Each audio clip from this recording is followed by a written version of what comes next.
Hi, everybody. I just wanted to touch base with you guys and kind of help you guys with this week's assignment from our detective. We are going to look at how to look at graphs and kind of get data off of them. So, hopefully, this is a review kind of thing for most of you.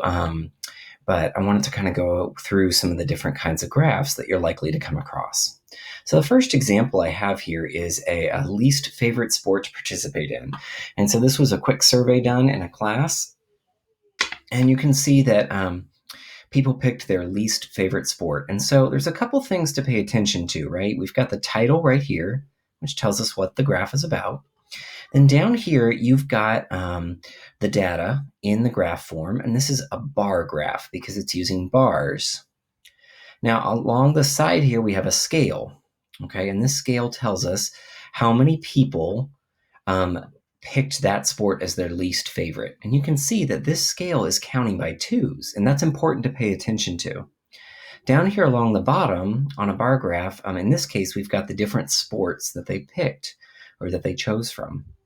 And so you can kind of see like, okay, cheerleading was a lot of people's least favorite sport. 16, sorry to any cheerleaders out there. I did not make this survey. So 16 students picked cheerleading as their least favorite. Then we've got wrestling. Now, if you notice, wrestling is in between 6 and 8. Okay. So in looking at that, we have to think, okay, what's about halfway between 6 and 8? And hopefully you guys already came up with the answer, but it would be 7, right? So about 7 students picked wrestling. Cross country, again, it's between two numbers on our scale. So because there's only one number between our scale, that kind of makes it easy for us, but we can assume that that's 5. Ice hockey was 0, right? And then none, meaning they love every sport, was 2. 2 people surveyed picked none. Okay, so that is just a bar graph. And I'm going to scroll past some of this other stuff and I'm going to get you to another kind of graph here. And so this graph is Noah and Jenna's heart rates. Okay, and so this is called a double line graph because it has 2 lines in it. Now, a couple things to notice about a line graph. Typically, there's some measurement of time on the bottom. Okay. Now, in this case, we're looking at time in minutes. You can also do days or months. You'll see different increments of time depending on the graph. But this one's minutes. Over here on the side, we have our scale measuring their heart rate in beats per minute. You'll notice that this scale is counting by 20. So there's a lot more numbers in between each of these lines on our scale, and that's important to know in just a second. You'll also see that because this is a double line graph, we have both Noah and Jenna's information on it. So Noah's is here in the blue, and Jenna's is here in the pink, right? And so we can use this information to kind of figure out, okay, what's going on? We have to interpret the graph a little bit. So we can say, all right, minute 1, they had just started exercising, okay? By minute 2, their heart rate is getting pretty elevated, so they must be doing something pretty hard, like maybe running or something that would get your heart rate up really quickly. And so you can see that Noah's heart rate was a little bit lower, about 120 beats per minute, and Jenna's was a little bit higher, almost halfway. So it's almost 130 beats per minute. But we might want to say like 128 or so. It's kind of, it's one of those things. It's open to a little bit of interpretation there. And then you can see that, okay, Noah's heart rate went up and it almost matched Jenna's here. Jenna's went up just a little bit, but you'll notice they didn't go up too much. Now, around minute 5, somewhere in minute 5 here, they both got a sharper increase. So my guess is they ran up a hill or something that was more difficult for them. And then their heart rate kind of stayed up that high for the remainder of their workout, at least what we have graphed. Okay, so we can interpret that information and we can figure out even the difference between their resting heart rate or their beginning heart rate and their ending heart rate, right? So Jenna's was about 150 beats per minute. She started at about 70. So I would find the difference by doing 150 minus 70 and get 80 beats per minute difference. Okay, good. So that's a double line graph. I'm going to go, there's graphing in Excel, which we're not going to do. But here's another example of this is a single line graph, okay? And you can see one thing I want to show you here. I'm going to zoom out on this one just a little bit. But you can see that, again, it's a line graph, so it has time along the bottom, the x-axis here. It has years this time instead of minutes. And then the scale is very different on this side.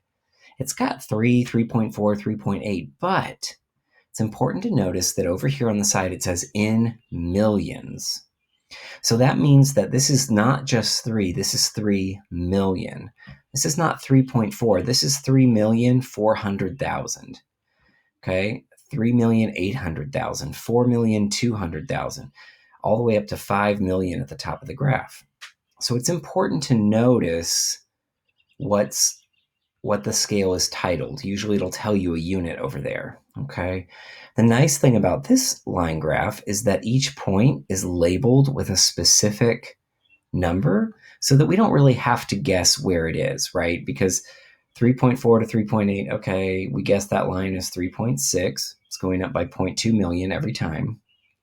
Halfway between, so about 3.5. But the nice thing is that already tells us that right there.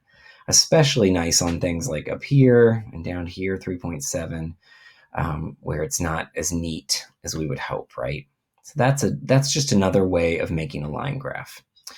The other kind of graph that you're likely to come across is called a circle graph. Okay, so I'm going to put all this aside for just a second. Well, you're seeing how messy my desktop is right now. That's just where I am.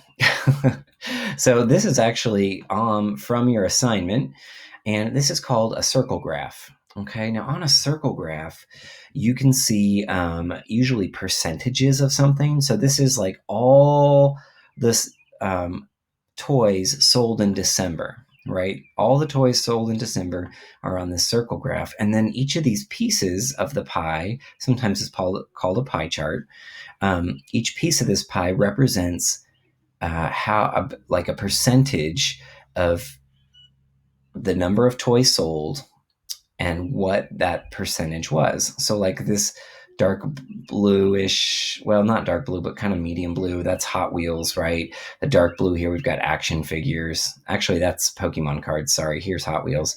Then you've got Beyblades and video games and Robux. Goodness, sorry, Natalia. I can't say that correctly. And then over here, you've got Barbies, right? So lots of different toys sold, and it's showing you that, okay, Robux had the most sales in December, the biggest percentage of sales, followed by Barbies and then maybe action figures and video games. Okay, Beyblades were the worst selling thing in December for some reason, but there you go. So that's basically it on reading graphs. You're going to be looking this week to help the detective. You're going to be looking at some line graph, a bar graph, and a pie chart or a circle graph. So good luck with that. I hope this helps you make sense of the information so that you can help the detective.